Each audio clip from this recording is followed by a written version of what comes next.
오늘은 아브라함에게서 시작된 구원의 역사, 아브라함에게서 시작된 구원의 역사라는 제목으로 말씀을 나누겠습니다. 우리는 출애굽기를 이스라엘 백성들이 애굽에서 430년 동안 노예 생활에 지쳐서 하나님 앞에 부르짖는 그런 사건으로 시작이 된다라고 이해하고 있습니다. 여러분, 그런데 창세기 12장에 보면 하나님께서 아브라함을 부르시죠.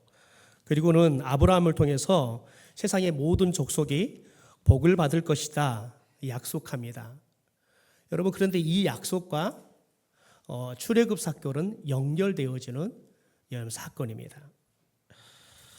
특별히 여러분, 하나님께서 출애굽기 12장 3절에 보면 아브라함으로 말미암아 세상 모든 민족이 복을 받을 것이다 라고 말을 했죠. 그래서 너는 복의 근원이 될 거다라고 이야기했습니다. 여러분, 그런데 창세기 12장이었습니다. 창세기 15장으로 넘어가면 아브라함이 하나님이 지시한 땅인 가나안 땅에 들어갑니다. 그리고 이제 그곳에 정착하지요. 그때 하나님께서 아브라함과 정식적인 언약을 맺으십니다. 그러면서 아브라함에게 창세기 12장에서 약속했던 그 언약을 좀 더 구체적으로 말씀이 창세기 15장 12절에서 14절에 나온 이야기입니다. 여러분, 그런데 그 이야기 속에 바로 이 출애굽 사건의 이야기가 예고되고 있습니다. 그러니까 이 모세가 출애굽시키는 이때로부터 한 640년, 이제 대충 이렇게 한산하면 600년에서 640년, 여러분 그 시간 전에 600년이 넘는 전에 하나님께서는 이스라엘 백성들이 출애굽을 할 것이다 라는 것들을 예고해 주셨다는 겁니다. 여러분, 정리해 보면 이렇습니다. 이스라엘 백성의 출애굽 사건은 이스라엘 백성만을 일방적으로 구원하시고 복을 주시기 위한 단편적인 사건이 아니라는 겁니다. 왜냐하면 아브라함에게 하나님께서 내가 너를 통해서 여러분 세상 모든 민족들이, 모든 사람들이 복을 얻게 할 것이다 약속했습니다. 그러니까 이 약속의 말씀에 근거해서 출애굽 사건이 일어나는데, 이 구원의 사건이 일어나는데 단순하게 이스라엘 백성들이 구원하는 구원의 사건에만 머무는 것이 아니라 이걸 기점으로 해서 하나님께서는 모든 민족을 구원하시는 그 놀라운 말씀들을 이루어 가신다는 거죠. 그래서 여러분, 성경 전체를 통해서 하나님이 일관되게 우리에게 말씀하시는 주제가 있습니다. 바로 하나님의 나라입니다.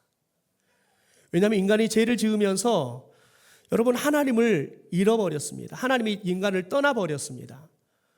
여러분, 그래서 우리는 하나님의 나라를 잃어버린 사람들이 된 겁니다. 그래서 하나님께서 다시 우리 가운데 하나님의 나라를 회복하시기를 원하는 거죠. 그래서 예수님이 이 땅에 오시면서 하나님의 나라를 가져오셨습니다.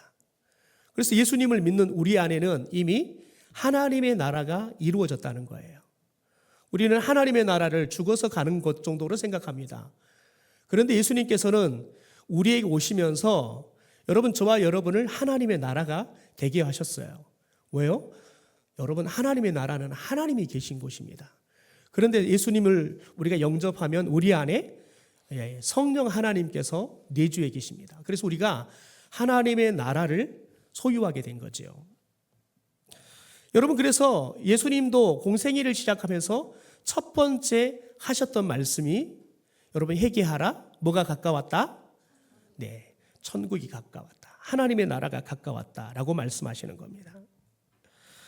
여러분, 창세기는 바로 그러한 하나님의 나라를 세워가는 출발선상에서 일어난 하나님의 창조의 사건으로부터 시작이 되어지는 겁니다. 그런데 바로 이 창조의 중앙무대에 있던 에덴 동산에서 아담과 하와는 하나님의 말씀을 따르지 않고 하나님의 말씀에 불순종함으로 여러분 선악을 알게 하는 나무 열매를 따먹고 죄를 짓게 되어집니다. 그래서 하나님의 마음을 여러분 실망시키게 되어지는 거죠.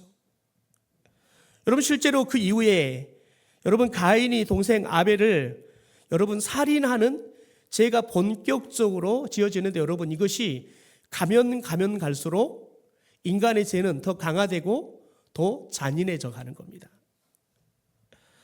여러분, 그래서 이러한 사람의 지약에 대해서 창세기 6장 3절에 보면 하나님께서 이렇게 말씀합니다. 내가 사람들에게 영원히 생명을 불어넣지 않을 것이다. 결국 그들은 죽게 될 것이다. 메시지 성경으로 이렇게 번역이 되어 있습니다. 여러분, 하나님이 얼마나 사람을 지으신 것을 그렇게 기뻐하셨던 분이, 보시기에 심히 좋았다라고 말씀하셨던 분이, 여러분, 노아 홍수 이전에 이스라엘 이 사람들이 타락했잖아요. 그 모습을 보고 하나님께서 내가 사람 만든 걸 후회한다라고 말씀하시는 거죠. 여러분, 그런데 이 말씀을 보면 하나님께서 아담과 하와 때도 마찬가지고요, 노아의 시대에도 하나님께서 사람에게 완전히 등을 돌려버린 것처럼 보입니다. 여러분, 그런데 하나님은 저와 여러분을 자신의 목숨보다 사랑하신 분입니다. 그래서 하나님께서 다시 여러분 등을 다시 돌이켜서 사람에게 다가오시죠. 바로 노아입니다. 여러분, 노아 시대에 대해서 창세기 6장 5절 6절에 이렇게 말합니다. 우리 같이 세 번역으로 같이 한번 읽어보시죠. 시작. 주께서는 사람의 제약이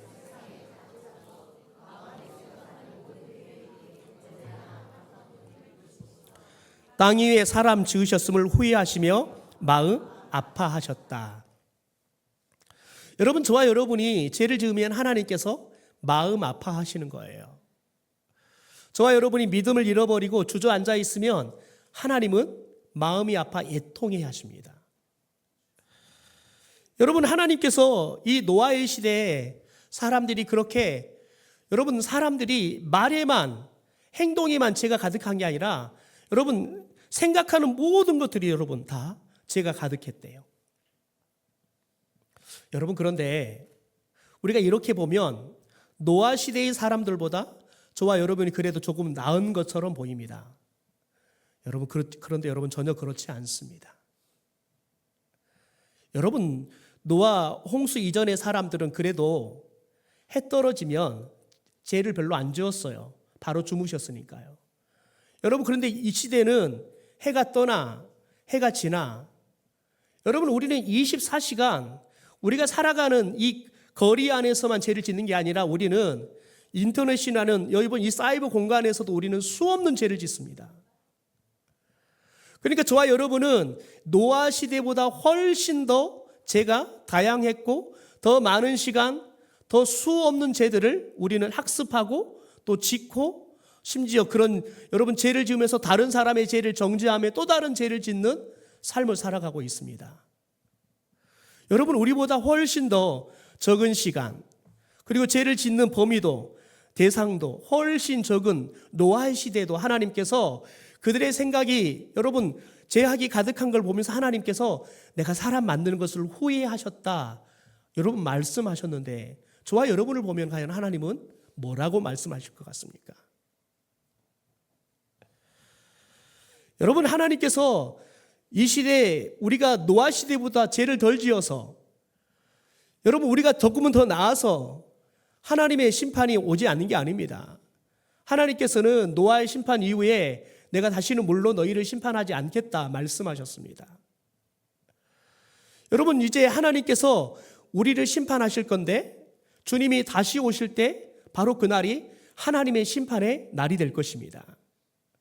여러분, 그런데 말씀을 보면 하나님께서는 우리를 사랑하셔서, 여러분, 하나님께서 심판을 유보하고 있어요. 왜냐하면 하나님은 한 사람이라도 더 구원받기를 원하거든요. 여러분, 그래서 오직하면 예수님께서, 여러분, 내가 언제 올 것이냐, 그것을 조금 더 가장 선명하게 우리 가운데 알려주는 말씀이 있다 그러면, 여러분, 복음이 온 세상에 전해주고 나면 내가 오겠다라고 말씀하시는 겁니다. 여러분, 그러면 어떤 사람은 이 말씀을 보고 이렇게 착각할 수 있습니다. 야, 그러면 예수님은 안 오시겠다. 여러분, 왜 그런 말을 하냐면 세상은 끊임없이 새로운 사람이 태어납니다. 죽지만 열심히 전했더니 죽어버렸습니다. 그리고 또 새로운 사람이 계속 태어납니다. 그러면 온 세상에 다 복음이 전해지지 않겠네? 그러면 예수님이 안 오시겠네? 이렇게 여러분 우스갯소리로 여러분 착각 같은 이야기를 하는 사람들이 있습니다. 여러분, 그런데 주님은 약속하셨습니다. 반드시 온다. 단지 주님은 한 사람이라도 더 구원받기를 원하셔서 저와 여러분, 하나님의 복음을 들려준 저와 여러분에게 하나님의 마음을 주는 거예요. 너희들이 세상의 복음을 다 전하면 내가 그때 가겠다. 그것은 하나님께서 우리 가운데 뭘 말하냐면 그만큼 우리가 복음을 전하는 것이 중요하고 시급한, 하나님이 가장 기뻐하시고 원하는 일이라는 거예요.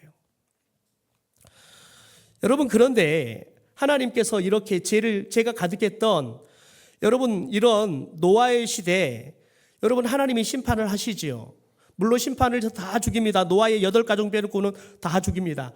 그리고 하나님께서 이 노아의 심판 이후에 이 노아의 8가족을 통해서 하나님께서 다시 하나님의 나라의 꿈을 안고 그들과 언약을 세우지요. 그런데 하나님의 이 두 번째 기대는 에덴에서 점점 멀어져간 사람들이 시날 평지에서 사람들이 모입니다. 그리고 그곳에서 거주를 시작합니다.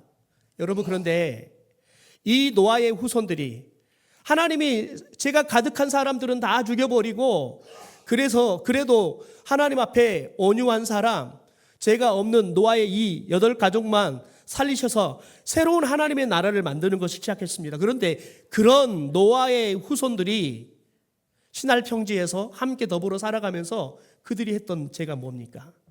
바벨탑 사건입니다. 탑을 높이 쌓아서 하늘을 닿도록 쌓자.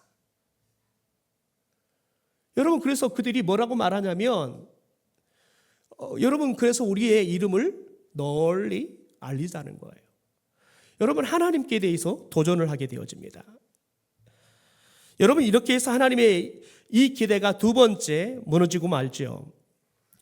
그러나 두 번씩이나 사람에게 상처받았던 하나님은 또다시 움직입니다.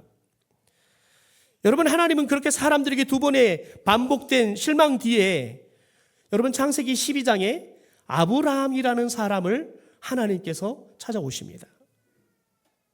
그런데 아브라함에 대해서 우리가 분석해 보면 도대체 왜 하나님은 아브라함이었을까? 해답이 나오지 않습니다. 아브라함은 이팔 청춘이었던 아담과 하처럼 젊은 사람이 아닙니다. 다 늙은 75세의 노인입니다. 다른 사람들은 다 손주 볼 나이에 손주는커녕 아버지라고 불러줄 수 있는 자식 하나가 없었습니다. 게다가 아브라함은 하나님 앞에서 의인으로 묘사됐던 노아와는 달리 믿음의 가정 안에서 살아가고 믿음의 가정을 세웠던 이 노아하고는 달리 아브라함은 우상을 만들어서 파는 데라의 아들이에요. 그리고 아브라함이 살았던 그의 고향 우르는 우상 숭배가 가득했던 곳이에요. 그러니까 아브라함은 하나님에 대해서 한 번도 들어본 적도 없어요. 하나님을 예배하고 하나님의 말씀을 듣고 하나님의 말씀에 순종한다? 봐본 적도 없는 사람이에요. 하나님 하면 너무 생소한 분이에요. 하나님의 말씀은 들어도 도대체 이게 무슨 말인지 말씀에 대한 배경이 없으니까 하나님의 말씀을 들어도 이해가 되지 않는 사람이에요.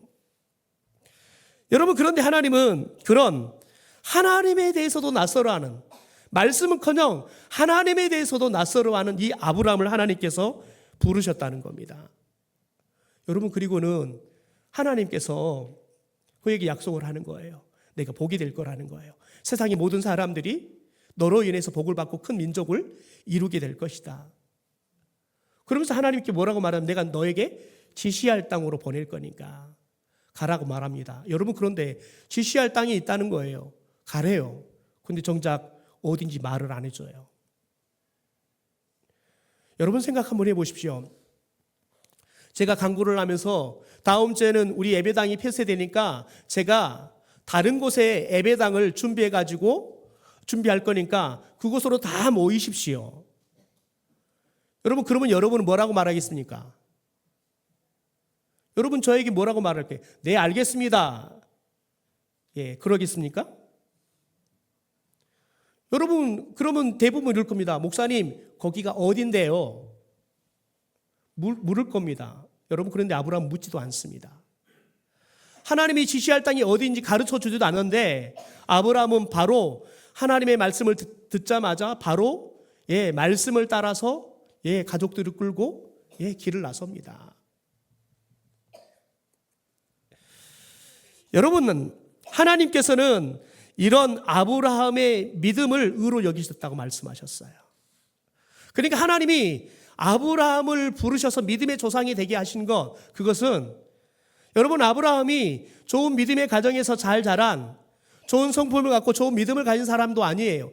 하나님에 대해서 너무너무 잘 알아서 하나님의 말씀을 한 가지 말에도 10개를 알아먹고 순종하는 그런 사람이 아니에요.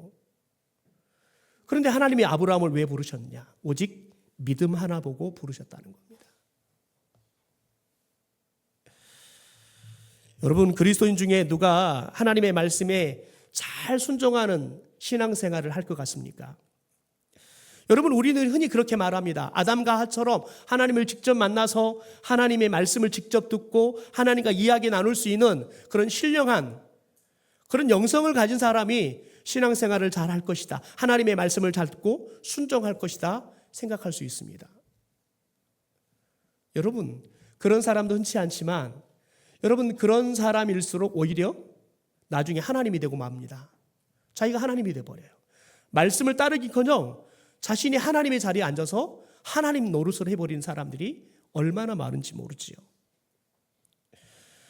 여러분, 생각해 보십시오. 노아처럼 여러분, 믿음의 가정 안에서 여러분 잘 자라고, 그래서 여러분 좋은 믿음의 가풍 속에서 커서 믿음이 좋은 사람, 그래서 3대 4대, 그래서 집안에는 그냥 목사는 두 손가락도 다 셀 수 없을 만큼 목사가 많고, 교회 장로 권사들이 그냥 어지간하면 다 장로 권사들이고, 여러분 그런 가정 속에 자란 사람들이 하나님의 말씀을 잘 듣고 하나님의 말씀을 잘 따라 살아가는 신앙생활을 할 것 같습니다.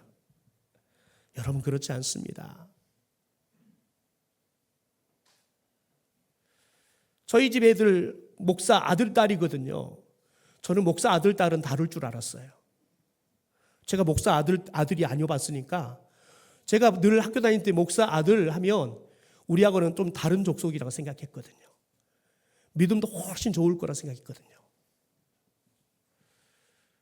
그런데 아닌 것 같아요. 있어서 조심스럽지만. 여러분, 조금 더 여러분 믿음의 환경이 있을 뿐이지 믿음의 환경이 좋다고 해서 믿음이 좋은 건 아니에요. 여러분, 마치 뭐가 같냐면 여러분 좋은 학교에 보내는 모두가 공부를 다 잘하던가요? 아닙니다. 학교 선생님이면, 수학 선생님이면 아이들이 수학을 잘하나요? 아닙니다. 수학을 지지리 못한 애가 있을 수 있습니다. 여러분, 그런데 아브라함은 완전히 여러분 아담과 하하고도 노아하고도 완전히 다른 사람이었어요. 여러분, 아브라함이 아담과 노아의 후손보다 여러분 조금 더 좋은 믿음의 환경도 아니었고 좋은 믿음을 가질 수 있는 것도 아니었단 말이에요. 여러분, 그런데 아브라함은 그 낯선 하나님의 말씀을 여러분 어떻게 보면 75세 처음 들었다 보면 될 거예요. 여러분, 그런데 그 하나님의 말씀을 그렇게 순종해 갈 수 있었던 것은 믿음 하나 때문에 그래요. 볼까요? 창세기 15장 5절 6절 말씀을 우리 세 번역으로 같이 한번 읽어보시죠. 시작.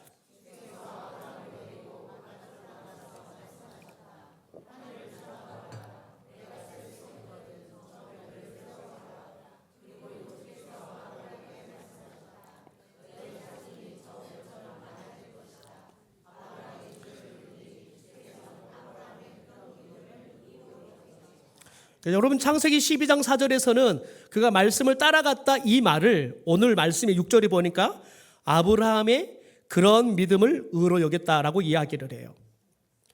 여러분, 뭘 말하는 거예요? 하나님께서 지금 아브라함이 75세가 넘었어요. 내일 모레 죽을 날이 가까워요. 여러분, 그런데 아브라함에게 너의 자손을 저 하늘의 별처럼 내가 많게 하겠다. 여러분, 그런데 아브라함이 그걸 어떻게 했다고요? 믿었다는 거예요. 여러분은 우리 정미모 장로님이 앞으로 애를 더 많이 낳을 겁니다. 여러분 그 믿어지겠습니까? 예, 택도 없는 소리 하시네.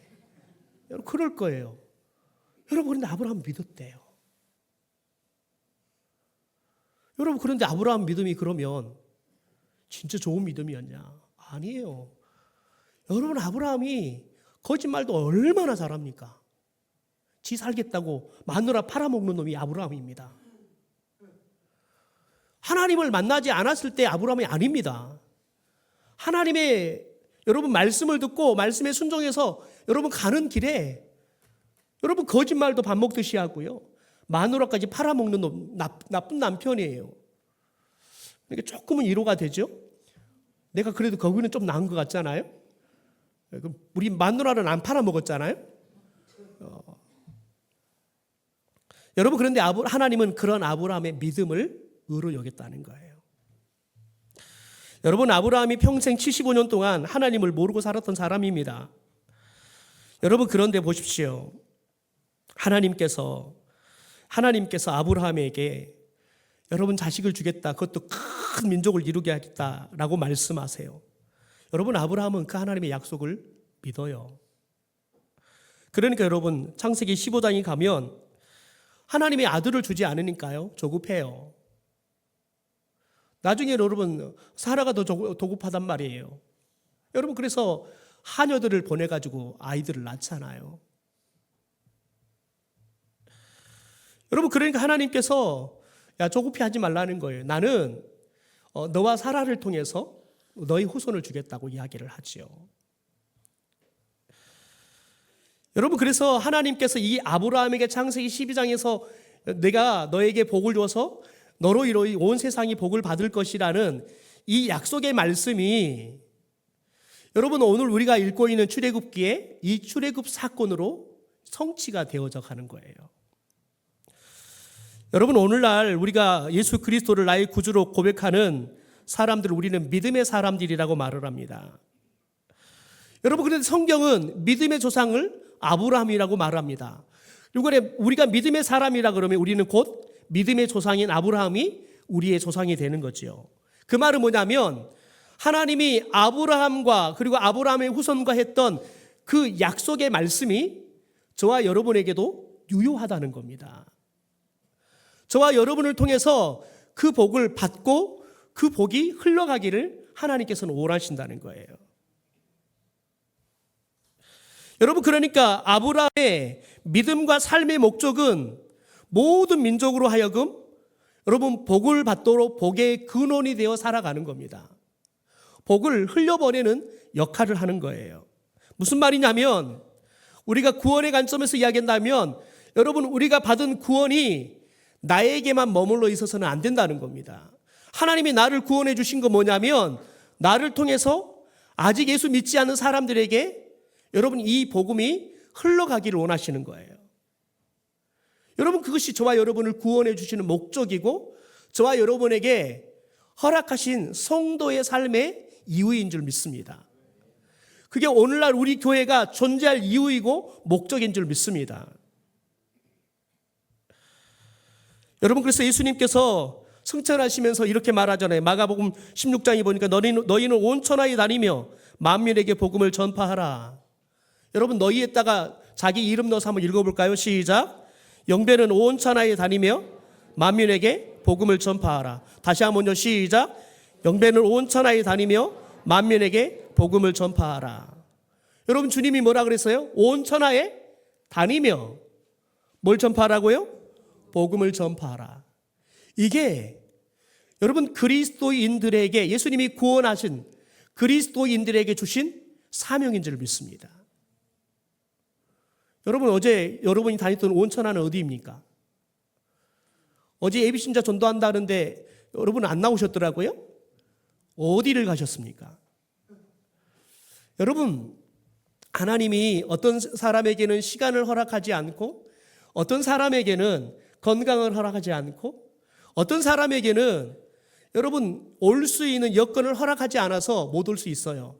여러분이 더 잘 알아요. 하나님이 나에게 시간을 주시고 나에게 건강을 주시고 나에게 여건을 줬다면 여러분이 오지 않는다면 여러분은 하나님의 말씀에 불순종하는 사람이 되는 겁니다. 여러분, 꼭 교회를 오지 않아도 괜찮습니다. 그러나 여러분의 삶의 자리 속에서 여러분이 살아가고 있는, 여러분이 발을 딛고 살아가고 있고 만나는 사람들, 여러분 그곳이 온천하인 줄 믿습니다. 그래서 우리는 복음을 흘려보내야 되는 거예요. 여러분, 그래서 우리는 출애굽 사건을 단순하게 이스라엘의 구원의 이야기로만 국한해서는 안 된다는 거예요. 출애굽 사건을 자신들을 위한, 민족만을 위한 구원의 사건으로 여러분 이스라엘 사람들은 해석했어요. 여러분, 그러니까 그들의 후예들인 이 시대의 유대인들은 지독하리만큼 민족주의자들이 되어버렸어요. 나뿐이 몰라요. 그러니 여러분, 저 어마무시한 전쟁을 계속해서 일으키고 있는 겁니다. 여러분, 전쟁이 멈춰도 세계 경제가 회복될 수 없도록 계속해서 여러분 이란에 있는 원유고 뭐가 다 지금 부셔버리고 있잖아요.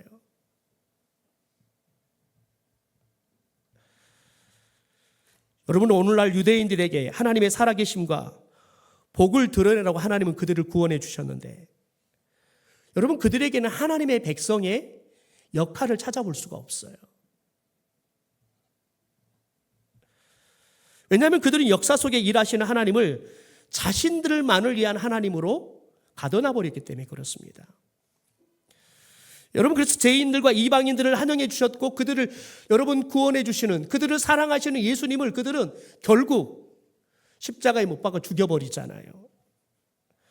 여러분, 지금도 이스라엘 성지순례를 가보면 여러분 수많은 유대인들은, 이스라엘 사람들은 성지순례에 온 예수를 믿는 사람들을 통해 먹고 살아갑니다. 여러분, 그런데 예수의 덕으로 살아가면서 예수님을 믿지 않습니다. 예수님 이름 팔아먹고 날마다 예수님 덕으로 먹고 살면서, 그것도 세계에서 가장 적은 나라 중에 하나인, 그들이 세계에서 가장 떵떵거리는 부자의 나라로 살아갑니다. 여러분 세계에서 개발되어 있는 최신 무기는 다 이스라엘에 들어가 있습니다. 하나님이 그렇게 복을 주셨는데 나만의 구원, 나만의 복음으로 묶어놔 버리니까요, 결국 그들은 여러분 하나님의 백성으로 구원받은 성도로서 이 역할들을 전혀 못하는 겁니다. 여러분, 우리 자신이 그러면 이스라엘 사람들과 다르다는 거예요. 여러분, 나만 교회 다니고 나만 구원받아서 여러분 우리는 다른 사람에게 복음을 전할 생각을 하지 않고 있다. 내 가족이 예수 믿든 안 믿든 우리들이 기도하지도 않고 복음을 전하려고 하지 않는다. 그 시도가 없다. 여러분, 그럼 우리는 저 유대인들과 다를 바가 없는 겁니다. 여러분, 그러므로 저와 여러분이 가슴에 품고 기도하고 있는 예비 신자에게 여러분, 저와 여러분이 가서 하나님의 복음을 전할 수 있는 영적 도전이 우리 가운데 일어나기를 주님의 이름으로 축원합니다.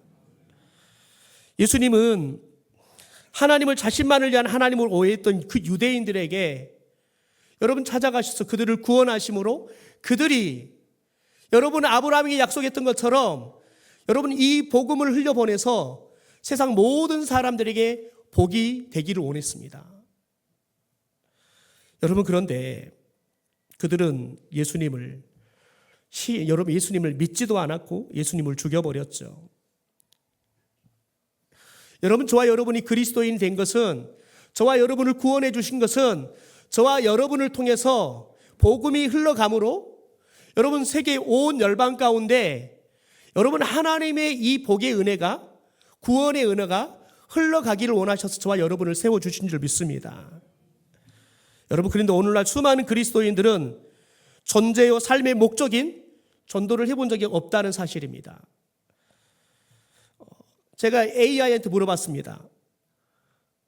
제가 AI한테 물어봤더니 현재 우리나라 성도들이 전도를 얼마나 하고 있나요? 물어봤더니 이렇게 답했습니다. 최근 3년간 전도 경험이 없는 성도가 80%에 달한다. 얼마나 전도합니까? 물어봤더니 AI가 뭐라고 말하냐면 전도 안 한 사람이 80%가 넘다 답하더라고요. 전도하는 사람이 몇 프로가 된다라고 답하는 게 아니라 전도 안 하는 사람이 훨씬 많으니까 전도 안 하는 사람이 80%가 넘는다라고 이야기해요. 또 오늘날 한국은 이 코라라를 만나면서 교회에 대한 사회적인 인식이 너무 악화되어 버렸습니다. 여러분, 신천지와 교회를 여러분 똑같은 교회로 사람들을 봅니다. 여러분, 그러다 보니까 자연스럽게 우리들이 예수 믿는다, 교회 다닌다 라는 것을 밝히는 것을 부끄러워한 시대가 되어버렸습니다. 여러분, 그래서 최근에 1년을 기도로 전도 활동을 조사한 게 있는데요. 이렇게 나왔습니다. 전도 경험이 전혀 없다. 50%. 복음을 전했으나 교회 출석은 못 시켰다. 34%. 실제 교회 출석까지 이어진 전도를 해본 적이 있다. 15.9%. 16%가 안 되죠. 여러분, 그러면서 이렇게 답을 하더라고요. 교회 내에 있는 전도 프로그램에 적극적으로 참여하는 성도 숫자가 10%뿐이 안 된다는 거예요. 어제 저희 교회는 조금 10%가 조금 넘어 한 10%, 12%도 될 것 같아요. 조금은 우리 교회는 낮네요. 여러분, 그런데 이게 위로받을 게 아니죠. 여러분, 이 통계를 보면 한국 교회는 정말 아이러니합니다. 한국 교회는 세계 어떤 교회보다 전도에 대해서 가장 말을 많이 합니다. 여러분, 그래서 성도들이 전도에 대해서 여러분 이골이 나도록 들었고요. 그래서 가장 부담스러운 것도 전도입니다. 여러분, 그런데 정작 성도들이 전도에 참여하는 숫자는 교회 사회 중에서 가장 적다는 겁니다. 여러분, 그래서 한국교회 성도는 전도에 대해서 가장 많은 생각, 가장 많은 부담을 갖고 있지만 여러분, 가장 못한 게 전도고요. 가장 참여 안 하는 것도 전도라는 거예요. 여러분, 그래서 오늘 우리는 평생 낯설었던 하나님의 말씀에 순종한 아브라함을 기억해야 되는 거예요. 여러분, 아브라함처럼 낯설고 어색하지만 여러분, 내가 가면 사람들이 내 말을 들어줄까? 확신이 없지만 여러분, 아브라함처럼 말씀을 따라 한번 전도를 나가보십시오. 내가 과연 전도를 잘할 수 있을까? 여러분, 이런 질문을 하면 아이고, 너죠, 저 못합니다. 사람 앞에 서면 제가 말 못합니다. 할 수 있습니다. 여러분, 그런데 말씀을 따라 여러분 순종해 보십시오. 그게 믿음입니다. 여러분, 아브라함을 통해서 말씀의 복의 근원이 되는 것, 말씀하신 복의 근원이 되는 것, 그것은 여러분 예수 믿는 사람들이 가져야 할 영적 본능이고 DNA예요. 여러분, 복음은 생명력이 있습니다. 그리고 확장성을 갖고 있습니다. 여러분, 이게 복음이 갖고 있는 DNA입니다. 여러분, 그런데 교회는 이 DNA가 여러분 깨어나지 않으면 교회는 교회로서 역할을 못하게 되어지는 겁니다. 여러분, 저와 여러분이 영혼을 구원하는 것, 이 복음을 전해서 생명력이 여러분 움트게 하는 것, 여러분 더 나아가서 더 많은 사람들을 살리는 이 확장성을 잃어버렸다면 여러분, 저와 여러분의 예수의 DNA가 없는 거나 마찬가지예요. 여러분, 한국교회는 매년마다 3,000개에서 5,000개 정도가 개척되고 있습니다. 여러분, 그런데 그 교회들 중에서 여러분 성도들로 헌금으로 교회를 운영할 수 있는 자립교회가 1%가 되지 않습니다. 개척하면 보통 3년 내에 60%가 교회 문을 닫습니다. 왜 그럴까요? 여러분, 개척교회는 자립하려고 하고 개척교회가 성장하려면 전도하지 않고서는 절대 개척교회는 생존할 수가 없습니다. 여러분, 이렇게 많은 개척교회가 생겨났다가 없어진다는 말은 뭐냐면 한국교회가 전도를 안 하고 있다는 증거입니다.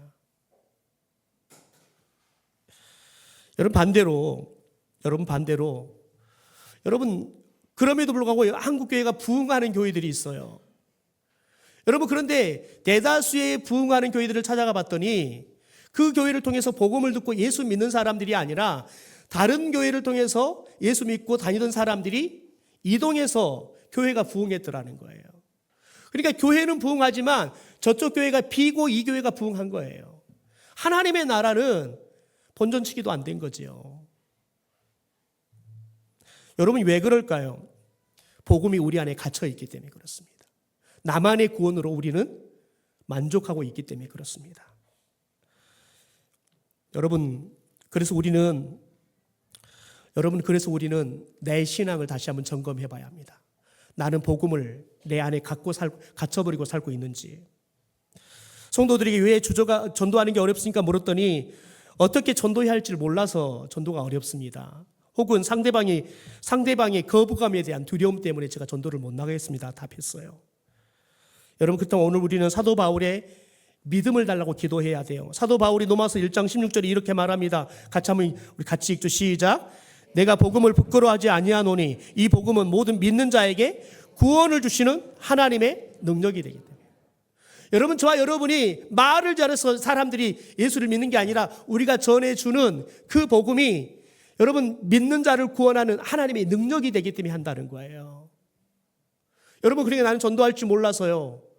당신이 예수 믿는다면 그거면 돼요. 그거면 여러분, 우리가 그 복음만 전하면 여러분 그 복음이 저 사람을 구원하는 능력이 될 거예요. 여러분, 히브리서 12장 2절을 보십시오. 우리 같이 한번 읽어보겠습니다. 시작. 믿음의 주여 또 온전하게 하시는 이 예수를 바라보라. 그는 그 앞에 있는 기쁨을 위하여 십자가를 참으사 부끄러움을 개의치 아니하시더니 하나님 보좌 우편에 앉으셨느니라. 여러분, 예수님이 지신 십자가는 부끄러운 거예요. 왜냐하면 극악무도한 죄를 짓는 사람들이 여러분 당하는 사형틀이니까요. 십자가를 여러분 예수님이 지는 것은 왜 부끄럽냐면 우리는 예수님이 십자가 지는 모습을 성화로 여러분 맡으면 동상으로 보잖아요. 그러면 예수님의 하체를 가려놨어요. 그러나 실제 예수님께서 십자가에 못 박아 죽을 때는 여러분 알몸이에요. 알몸요. 부끄러운 거예요. 예수님께서 부끄러움을 몰랐었던 게 아니라 부끄러웠다고요. 여러분, 그런데 예수님이 십자가를 짐으로 인해서 우리를 살릴 걸 생각해서 우리가 살아나는 것을 보면서 기뻐하는 기쁨 때문에 참으셨다는 거예요. 그 부끄러움을 참으셨다는 거예요.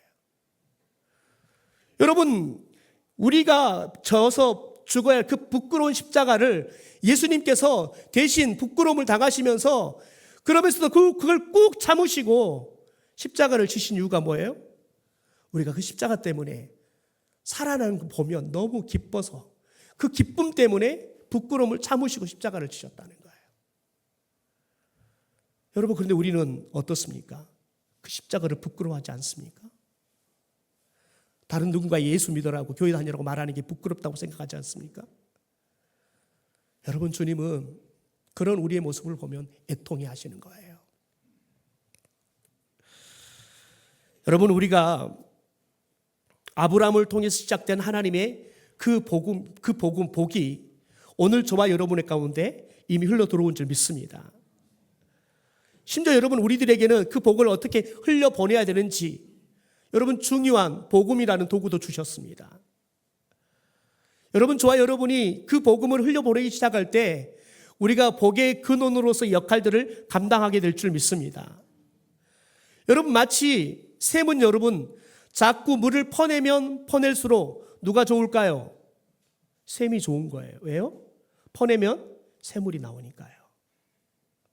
여러분, 저와 여러분이 우리 안에 있는 복음을 퍼내서 사람들에게 흘려보내기 시작하면 하나님은 우리 가운데 새로운 은혜, 새로운 복을 주실 줄 믿습니다. 우리가 전하는 것은 여러분 악한 말들이 아니에요. 하나님의 복을 흘려보내는 거예요. 여러분, 사람이 복권만 사서 줘도요 좋아하더래요. 복권만 사서 줘도 사람들이 너무 좋아하더래요. 여러분, 복권 사면 돼요? 안 돼요? 안 되잖아요. 안 되잖아요. 여러분, 그런데 그런 되지도 않을 복권을 사줘도 사람들은 좋아한다니까요. 여러분, 그런데 우리가 전하는 이 복음은 확실히 우리를 살리는 진짜 복된 소식인 줄 믿습니다. 여러분, 그러므로 저와 여러분이 이 시대 우리 가운데 주신 이 복의 근원의 사명, 하나님의 복음을 우리가 전해줄 이 사명들을 우리가 감당할 수 있게 되기를 소망합니다.